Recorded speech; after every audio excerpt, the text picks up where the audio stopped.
Hey,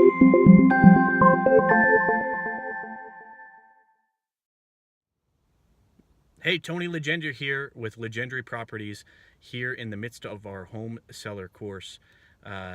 We are talking about condition today. We just got done talking about getting a pre-home inspection on your home before listing it, and getting a list of those repairs so you're not thrown back into negotiation after the inspection process, after you finally set the price and negotiate out all the terms with the buyer, and then the buyer throws you back into negotiation, oftentimes because there's an objection period in the state of New Mexico in our purchase agreement. So next step, make the small repairs.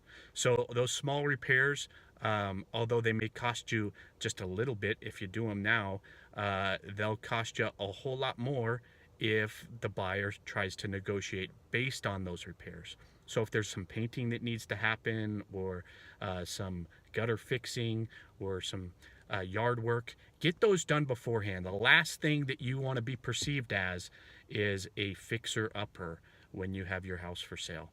So have a question or need some help, give me a shout, 850-8130. We're always here to help. Have a great day.